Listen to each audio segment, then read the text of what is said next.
Baik, bismillahirrahmanirrahim. Assalamualaikum warahmatullahi wabarakatuh. Kita lanjutkan kembali diskusi kita tentang riset operasi ini, terutama buat teman-teman yang sedang belajar di ilmu manajemen ataupun di teknik industri, ya. Baik, kita akan diskusikan pada hari ini adalah tentang rantai Markov, ya. Materi sudah kita pelajari, dan hari ini coba kita lihat lebih jauh bagaimana sebetulnya teori tentang rantai Markov ini. Kita lihat nanti untuk beberapa kasus, ya, untuk beberapa contohnya. Baik, kita mulai.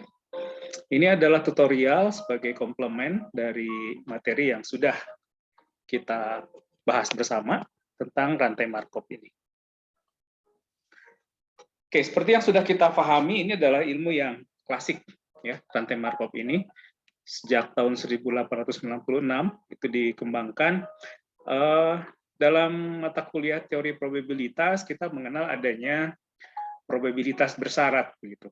Nah, probabilitas bersyarat inilah yang penerapannya salah satunya adalah dalam teori yang disebut sebagai rantai Markov. Nah, dalam analisis Markov, nanti akan dihasilkan satu informasi yang sifatnya probabilistik atau stokastik, ya, yang dapat digunakan untuk membuat suatu keputusan di satu sistem bisnis ataupun di satu sistem industri. Ya. Nah, analisis rantai Markov ini tidak mendapatkan hasil yang optimum, gitu ya. Jadi tidak mendapatkan hasil yang optimum, tetapi lebih bersifat deskriptif. Nah, tapi ini dapat menjadi alat bantu untuk manajemen dalam pengambilan keputusan. Nanti kita lihat contoh klasik yang simpel dulu, gitu. Dan nanti kita bisa perdalam lebih jauh untuk contoh-contoh yang lebih complicated, gitu ya. Baik, kalau per definisi, begitu, ya, dalam analisis rantai Markov ini disebutkan bahwa rantai Markov adalah satu metode yang mempelajari sifat-sifat suatu variabel pada saat ini, gitu ya, dan variabel pada saat ini atau pada saat sekarang, pada saat T sama dengan 0 ini, ya, akan dijadikan sebagai acuan, ya, untuk melihat sifat-sifat variabel di masa yang akan datang. Ya. Tadi seperti saya sampaikan, ini sebetulnya seperti probabilitas bersyarat, gitu ya. Jadi suatu kejadian A berpeluang terjadi sebesar P kalau sudah ada kejadian yang mendahuluinya. Nah, ini yang disebut dalam yang dibahas dalam teori rantai Markov ini. Nah, konsep dasar dari rantai Markov itu adalah status dari sistem dan juga status dari posisi transisinya. Ya. Jadi maksudnya seperti ini. Ya. Misalnya diketahui suatu proses ada pada satu keadaan tertentu. Ada satu keadaan tertentu, misalnya proses keadaan pada hari ini. Gitu ya. Kemudian proses pada keadaan pada hari ini akan mempengaruhi keadaan pada hari besok. Ya, kalau hari ini sebagai H sama dengan 0, maka besok adalah sebagai H sama dengan 0 tambah 1 atau H sama dengan 1. Jadi kejadian-kejadian yang terjadi pada hari ini itu akan mempengaruhi kejadian yang terjadi pada hari besok. Gitu ya. Atau dengan kata lain, kalau kita diskusikan dalam probabilitas bersyarat, peluang terjadinya suatu kejadian pada hari besok itu setelah terjadinya kejadian pada hari ini. Ya. Nah, itu yang kita bahas dalam rantai Markov. Jadi rantai Markov adalah rangkaian proses kejadian di mana peluang bersyarat kejadian yang akan datang itu tergantung pada kejadian sekarang. Ya, nah dalam bisnis rasanya banyak sekali yang terjadi seperti ini. Nanti dalam contoh kita akan lihat misalnya kita terbiasa membeli kebutuhan sehari-hari di toko A, gitu ya. Nah, apakah besok kita akan tetap ada di toko A atau bisa saja kita akan pindah ke toko yang lain? Ya, nah berapa peluang kita membeli di toko yang sama atau berapa peluang kita akan pindah ke toko yang lain? Nah, ini salah satu contoh dalam aplikasi dari rantai markup ini. Nanti kita akan lihat lebih jelas dalam contoh kasus ya. Nah, tadi saya sampaikan bahwa ini banyak diterapkan dalam alat bantu untuk mengambil keputusan di dunia bisnis ataupun di dalam satu sistem industri. Dalam literatur, Anda lihat lagi nanti Lieberman ya, dilihat di situ disebut, banyak dibahas tentang rantai markup dalam pengoperasian mesin, kemudian dalam pemilihan merek, begitu dan sebagainya. Ya, nanti kita akan diskusi lebih jauh. Nah, informasi yang dihasilkan ini tidak mutlak menjadi satu keputusan. Kenapa? Karena tadi yang sifatnya adalah deskriptif, sehingga dia akan lebih banyak menjadi alat bantu buat manajemen untuk mempertimbangkan untuk mengambil satu keputusan. Ya. Jadi berbeda dengan pada saat kita diskusi tentang sistem dinamis atau kita diskusi tentang linear programming. Kalau linear programming, secara kuantitatif kita bisa menentukan variabel yang memberikan hasil yang optimum itu berapa. Ya, X-nya berapa, Y-nya berapa, Z-nya berapa. Nah, kalau di rantai markup ini kita lebih bersifat deskriptif. Kita melihat peluang bersyarat satu kejadian sesudah kejadian yang lain terjadi. Ya. Nah, dalam rantai markup ini ada beberapa terminologi yang harus kita pahami. Yang pertama ada yang disebut sebagai probabilitas transisi. Apa itu probabilitas transisi? Probabilitas transisi adalah perubahan dari satu status ke status yang lain pada periode atau waktu berikutnya dan merupakan satu proses random yang dinyatakan dalam probabilitas. Kalau kita buat dalam satu matriks, gitu ya, dalam satu matriks misalnya ini adalah kolom pertama ini dari satu keadaan tertentu, ya satu keadaan tertentu dari satu kasus satu, keadaan 1, 2, dan seterusnya, kemudian akan berpindah ke keadaan yang lain. Ya, pindah ke keadaan 1, 2, sampai N. Kalau tadi dari keadaan awal 1, 2, sampai I, kemudian akan berpindah ke keadaan yang lain 1, 2, sampai keadaan ke N. Nah, perpindahan dari keadaan 1 ke keadaan 1, probabilitasnya adalah P, kita tuliskan sebagai P11. Ini nanti kita lihat contohnya akan lebih jelas ya. Kita tuliskan sebagai P11, kalau perubahan dari status 1 ke status 2, ini kita tulis probabilitasnya adalah sebagai P12 dan seterusnya. Ya. Sehingga kalau untuk N, maka probabilitasnya adalah probabilitas P1N. Ya, seperti itu. Yang kedua juga sama, gitu ya. Yang ketiga juga sama sampai ke yang ke I, begitu. Ya, ini kita sebut sebagai matriks transisi, gitu. Ya, matriks probabilitas transisi. Kita definisikan seperti ini. Ya, N-nya adalah jumlah keadaan dalam proses, PIJ-nya adalah kemungkinan transisi dari keadaan saat I ke keadaan J. Kemudian, jika saat ini berada pada keadaan I, maka baris I dari tabel ini akan berisi angka yang tadi sudah kita lihat, PI1, PI2, sampai dengan PIN. Ya, ini merupakan kemungkinan berubah dari satu keadaan ke keadaan berikutnya. Probabilitas perubahannya sebesar apa? Kita tuliskan dalam matriks tadi. Ya. Nah, oleh karena angkanya melambangkan probabilitas, maka semuanya merupakan bilangan non-negatif. Karena kalau probabilitas negatif kan tidak ada, gitu ya. Probabilitas selalu berkisar di antara 0 sampai 1, gitu ya. Kalau 0 berarti sesuatu tidak terjadi, kalau probabilitas berarti sesuatu pasti terjadi. Nah, nilai probabilitas berada di kisaran antara 0 lebih besar dari 0 dan lebih kecil dari 1. Ya. Nah, ini adalah skenario-skenario yang memungkinkan satu rantai markup terjadi. Ya. Misalnya ini sebagai status sistem, ya. 0, 1, 2, 3, kemudian ini adalah saat pengamatan waktu ya. Jadi status pada waktu pertama, pada saat ke-0, saat ke-1, ke-2, ke-3, ke-4, dan seterusnya. Ya. Misalnya status sistem saat ini adalah 0, ya, status ke-0 ya, status ke-0. Maka pada pengamatan di waktu berikutnya, ya, dari 0 ini bisa saja muncul 0 kembali, ya, atau muncul kejadian ke-1, atau muncul kejadian kedua, atau muncul kejadian ketiga. Ya. Sama untuk yang 1, untuk yang 2, untuk yang 3 juga sama. Ya. 1 ini bisa ke 0, 1 bisa ke 1, 1 bisa ke 2, 1 bisa ke 3. Begitu pula di pengamatan pada T sama dengan 1. Ya. Kalau ini kebetulan dari contohnya, kita tuliskan sesudah 1, kejadian peluang yang muncul adalah kejadian 0, kejadian 1, kejadian 2, kejadian 3. Pada pengamatan di T sama dengan 3, ya, dari 2, ini dituliskan bisa ke 0, ke 1, ke 2, dan seterusnya.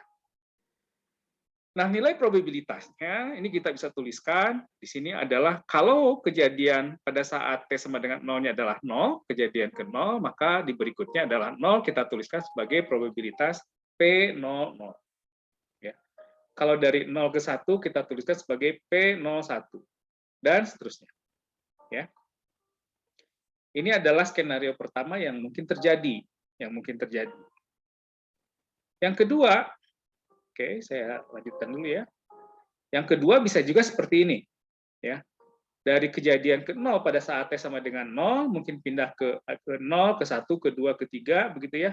Nah, dari 0 juga bisa 0, dari 1 bisa 0, dari 2 juga bisa ke 0. Ya. Ini kita tuliskan juga sama seperti tadi, P00, P01, P02, P03, gitu ya. Ini juga sama, gitu. Atau bisa juga skenario ketiganya seperti ini, ya, dari 0 ke 1, dari 1 ke 1, dari 2 ke 1, dari 3 juga ke 1. Bisa juga seperti ini. Ya. Atau bisa juga begini. Ya, ini contoh skenario-skenario yang mungkin saja terjadi. Ya. Makanya tadi disampaikan bahwa rantai Markov ini lebih bersifat deskriptif, begitu ya. Nanti akan menjadi alat bantu untuk pengambil keputusan, untuk manajemen yang akan mengambil keputusan. Jadi kalau skenario A yang terjadi ini nanti akan seperti ini. Kalau skenario B yang terjadi ini akan seperti ini. Kalau skenario C yang terjadi ini akan seperti ini. Ya, seperti itu. Nah, ini juga sama. Ini masih di skenario-skenario yang mungkin terjadi dalam rantai Markov. Ya. Oke, untuk memudahkan, coba kita lihat satu contoh kasus. Ya. Misalnya di satu kota kecil, ini contoh kasus yang ada dalam textbook, ya. Jadi Anda juga bisa nanti searching kasus ini dan kasus-kasus lain yang lebih kompleks. Tapi kasus sederhananya biasanya dibahas yang kasus di swalayan ini, pemilihan swalayan. Ya. Di satu kota kecil terdapat 2 pasar swalayan. Ya, pasar sebutlah ada minimarket W dan minimarket L, atau A dan I misalnya kalau di kita kan. Diasumsikan setiap pembeli di kota tersebut melakukan kunjungan belanja 1 kali per minggu. Ya. Kemudian dalam sembarang minggu, seorang pembeli hanya berbelanja di toko W atau di toko L saja, dan tidak di keduanya. Nah, ini kan satu hasil pengamatan, misalnya faktanya misalnya seperti itu, gitu ya. Mungkin ada juga fakta yang lain, ada orang yang tidak loyal terhadap satu toko, bisa saja dia belanja random aja, ya, keinginannya aja, hari ini pengen di mana, minggu depan pengen di mana, ada juga yang seperti itu. Nah, tapi dalam kasus ini ya kita dapat satu data, satu fakta bahwa biasanya seseorang kalau berbelanja di 1 minggu itu di toko W saja atau di toko L saja, dan dia tidak di keduanya. Ya, saya ambil contoh datanya seperti itu. Kunjungan belanja disebut percobaan atau trial dari proses, dan toko yang dipilih kita sebut sebagai keadaan dari proses atau state tadi ya, state. Kemudian diambil 100 sampel pembeli ya. Dalam satu periode tertentu untuk 10 minggu, kemudian datanya dikompilasikan. Kemudian dari data tadi diperoleh kondisinya seperti ini. Ya. Jadi ternyata seluruh pembeli yang berbelanja di toko W dalam 1 minggu, itu 90% akan tetap berbelanja di toko W pada minggu berikutnya. Ya. Sedangkan sisanya itu berpindah ke toko L. Kemudian 80% dari orang yang berbelanja atau dari pelanggan yang berbelanja di toko L dalam 1 minggu, itu pada minggu berikutnya sebanyak 80% akan tetap berbelanja di toko L, sedangkan 20%-nya akan pindah belanja ke toko W. Nah, informasi ini kita bisa susun dalam satu matriks probabilitas transisi yang sudah kita bahas tadi seperti ini. Ya. Ini pilihan pada 1 minggu ada di toko W dan toko L. Ya. Jadi kalau dalam 1 minggu dia berbelanja di toko W, maka pada minggu berikutnya, gitu ya, ada 90 pelanggan tetap belanja di toko W. Sementara 10 pelanggan yang lain dia pergi ke toko L. Sebaliknya, yang berbelanja di toko L ada 80 orang atau 80% ya, kalau tadi 100 sampelnya ada 80%, 80 orang yang tetap berbelanja di toko L, sementara 20 orang dia berpindah ke toko W. Didapat data seperti ini, gitu ya. Nah, kalau kita lihat karena tadi kita mengambil sampelnya 100, gitu ya. Kalau kita lihat per barisnya itu, gitu ya, jumlah sampelnya ada 100 orang. Nah, keadaan satu, taruhlah keadaan satunya adalah kita tuliskan seseorang berbelanja di toko W dan seseorang berbelanja di toko L. Keadaan berikutnya, gitu ya, orang akan berpindah dari W ke L atau akan tetap dari W ke W saja, ya. Atau dari L tetap di L atau dia berpindah ke toko W, ya. Ini kita sebut sebagai keadaan kedua. Jadi yang di sini adalah yang pilihan minggu berikutnya itu kita sebut sebagai keadaan yang kedua, ya. Oke, dari situ maka kita bisa mendapatkan satu matriks probabilitas transisinya, ya. Untuk yang 1 minggu dia berbelanja di toko W, ada sebesar probabilitas 90/100, 0,9. Dia akan tetap berbelanja di toko W pada minggu berikutnya. Dan akan ada 10/100 atau 0,1, ya, dia akan pindah ke toko L. Sebaliknya, kalau pada minggu pertama di toko L, maka peluang dia akan tetap berada di toko L adalah sebesar 0,2, 80/100, 0,8 ya, 0,8, 80/100, dan yang pindah dari toko L ke toko W adalah 0,2, 20/100. Ya. Ini tolong dicek, ini harusnya 0,8, 80/100. Ya. Nah, kita lihat bahwa dari setiap baris itu probabilitasnya sampai dengan 1. 0,9 plus 0,1 sama dengan 1, 0,2 plus 0,8 sama dengan 1. Ya. Nah, syarat dalam analisis rantai Markov itu yang pertama adalah jumlah probabilitas transisi untuk satu keadaan awal dan awal dari sistem itu akan sama dengan 1, yang tadi sudah kita lihat. Kemudian probabilitas tersebut berlaku untuk semua partisipan dalam sistem. Kemudian probabilitas transisi konstan sepanjang waktu, kemudian sepanjang waktu ya. Jadi dari pengamatan 1, pengamatan 2, pengamatan 3 dan seterusnya. Ya. Hari ke-1, hari ke-2 dan hari ke-3 itu probabilitasnya dianggap konstan. Kemudian kondisi merupakan kondisi yang independen sepanjang waktu. Ya. Nah, ini syarat-syarat dalam analisis rantai Markov. Untuk apa syarat ini kita ketahui, nanti kita akan dapatkan jawabannya di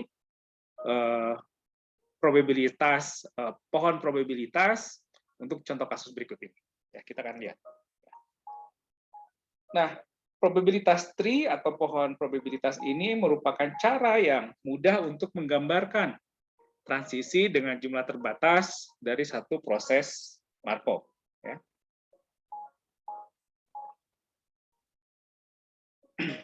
Contoh kasus misalnya ada sebuah perusahaan rental mobil lah, gitu ya, perusahaan transportasi, dia memiliki 220 unit mobil.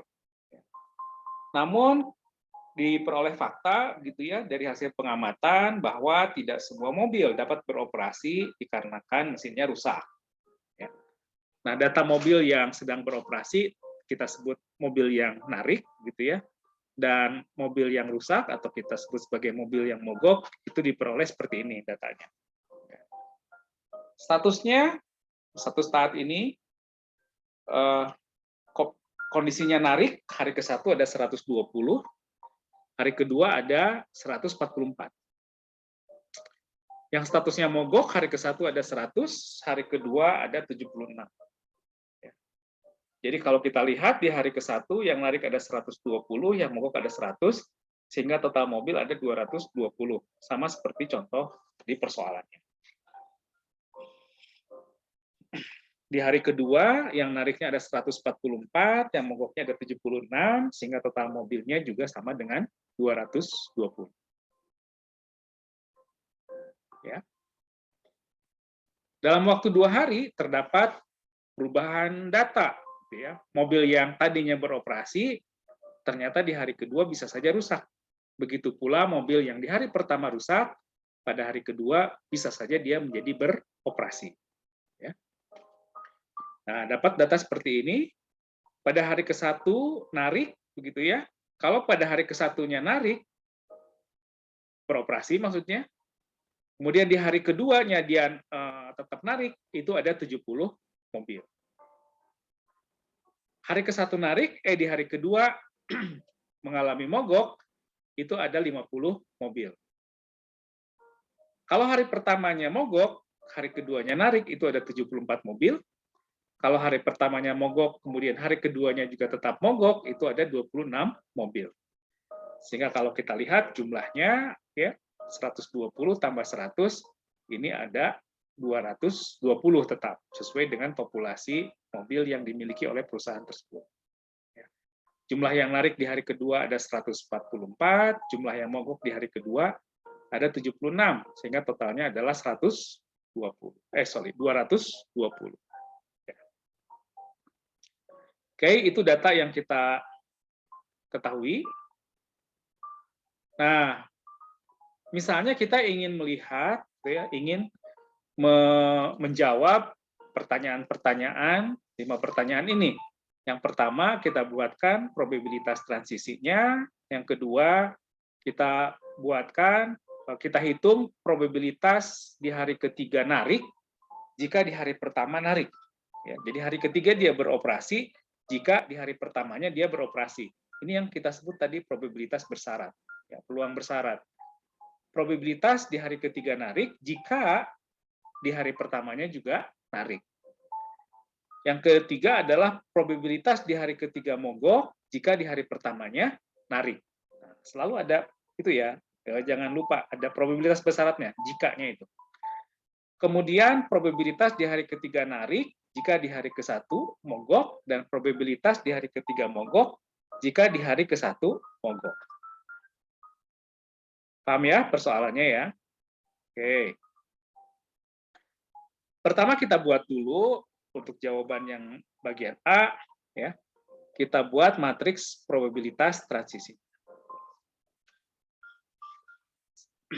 Tadi di hari pertama narik, hari kedua narik, gitu ya. Probabilitasnya adalah 70 per 120. Dari mana itu 70 per 120 ini? Ya, 70 pada yang narik di hari pertama, gitu ya. Narik di hari kedua itu ada 70. Sementara yang mogok ada 50, totalnya 120. Sehingga probabilitas yang narik di hari pertama sesudah atau jika di hari pertama, yang narik di hari kedua jika di hari pertamanya narik itu adalah 70 per 120. Dapat seperti ini, 0,5833. Probabilitas yang di hari pertamanya narik, di hari keduanya mogok, itu kita dapatkan 50/120. Ya. Dapat ini 0,4167. Probabilitas di hari pertamanya mogok, kemudian di hari keduanya narik, kita dapatkan 0,74, sama ya dari data yang tadi, ya dari matriks ini, dari data real hasil pengamatan. Ya. Kemudian probabilitas di hari pertama mogok dan di hari keduanya juga mogok, itu adalah 26/100 atau 0,26. Oke, bagian A sudah terjawab. Kemudian kita buatkan yang disebut dengan probabilitas tree-nya, pohon probabilitasnya. Ya. Tadi di hari pertama narik, ya, hari kedua narik, ya. Kemudian hari ketiga narik. Kan tadi ada pertanyaan, probabilitas di hari ketiga narik jika hari ke-1-nya narik. Ya. Kita buatkan jadi probabilitas di hari ketiganya narik jika probabilitas di hari pertamanya narik. Kita lihat dari matriks probabilitas transisi tadi, hari pertama narik, hari kedua narik, probabilitasnya adalah 0,5833. 0,5833. Kembali kita lihat ke syarat dari rantai Markov tadi, ya. Kita lihat lagi. Ini syarat dalam analisis rantai Markov. Probabilitas tersebut berlaku untuk semua partisipan dalam sistem. Probabilitas transisi konstan sepanjang waktu, ya, konstan sepanjang waktu. Sekarang kita mau melihat di hari ketiga, ya, berapa probabilitas di hari ketiga? Karena asumsinya adalah konstan, ya,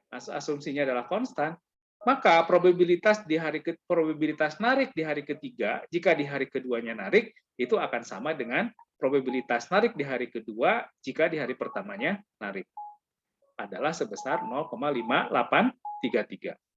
Ya. Probabilitas mogok di hari ketiga jika pada hari keduanya narik ini adalah 0,4167, sama dengan probabilitas mogok di hari kedua jika di hari pertamanya narik, 0,4167. Pertanyaannya adalah berapa probabilitas narik di hari ketiga, gitu ya? Probabilitas narik di hari ketiga jika di hari pertamanya narik. Nah, ini probabilitas 0,5833 untuk yang di hari ketiga dari sebesar 0,5833 di hari kedua. Ya. Sehingga probabilitasnya adalah 0,5833 dikali dengan 0,5833. Diperoleh angka atau probabilitas sebesar 0,3402. Jadi dari mana dapat 0,3402?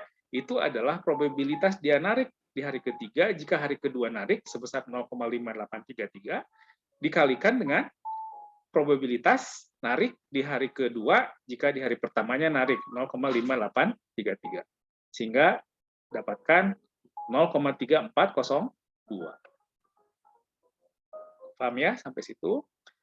Nah, kemudian untuk yang probabilitas dia mogok di hari ketiga jika di hari pertamanya narik, hari keduanya narik, itu adalah 0,4167 dikalikan 0,5833.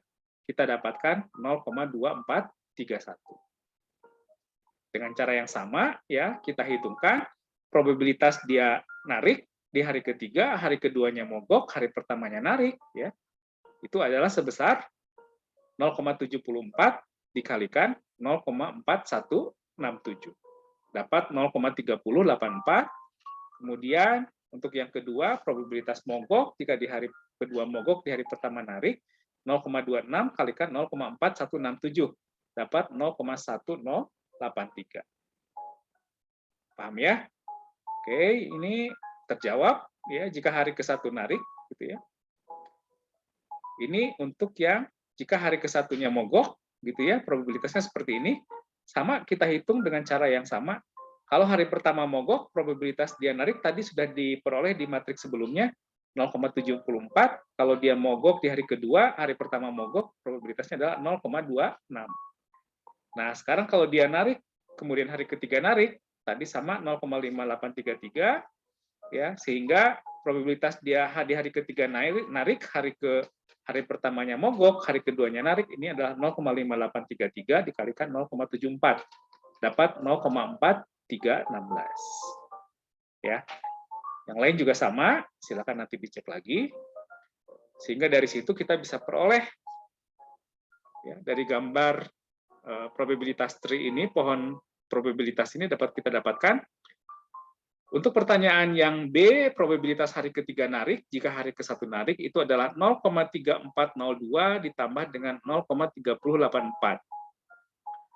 0,3402 ditambah dengan 0,3084. Jadi hari ketiga narik, jika hari pertamanya narik. Di hari kedua, dia bisa narik, dia bisa juga mogok. Sehingga peluangnya adalah hari ketiga narik, jika hari pertamanya narik, 0,3402 ditambah dengan 0,3084. Dapat 0,6486. Yang C-nya, probabilitas hari ketiga mogok, jika hari ke-1 narik, kita lihat lagi, probabilitas tree-nya tadi ya, dapat 0,2431 tambah 0,1083. Ya, didapatkan 0,3514.